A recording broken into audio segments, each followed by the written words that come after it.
साल 2016 में जब बाहुबली 2 रिलीज हुई थी, तभी से ऐसे न्यूज़ आर्टिकल्स इंटरनेट पे फ्लोट होने शुरू हो गए थे कि Prabhas is now the biggest superstar of India.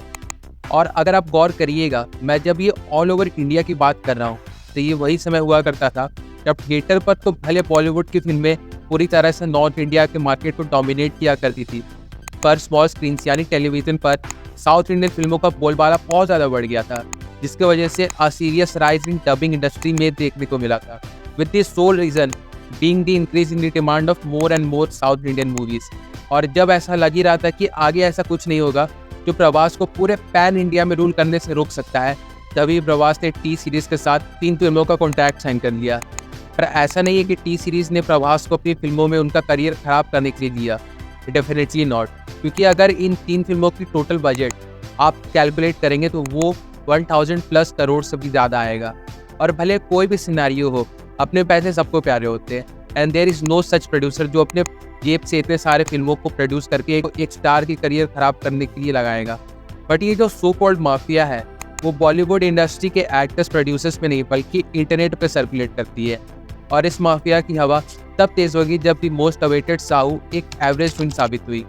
तब से प्रभास के अगेंस्ट ट्रोलिंग इंटरनेट पर बहुत ज़्यादा तेज़ हो गई, और सेम ऐसा ही कंटिन्यू रहा अगली फिल्म राधे श्याम के साथ, जहां साहू से भी ज़्यादा ट्रोलिंग देखनी पड़ी।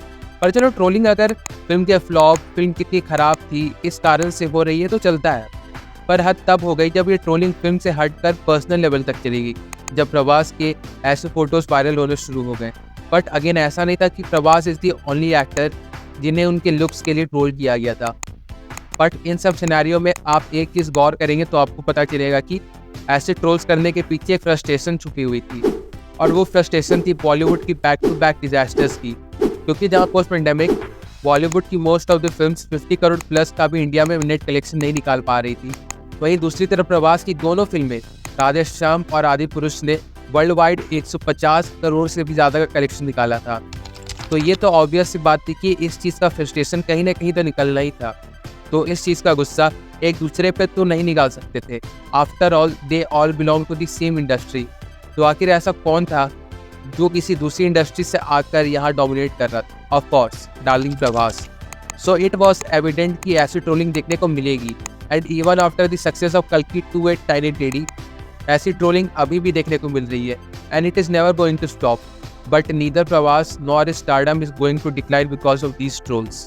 सो एट द एंड यही कहूँगा कि let's keep all the negativity aside and enjoy good cinema irrespective of the industry, and most of all, let's not troll someone so ruthlessly.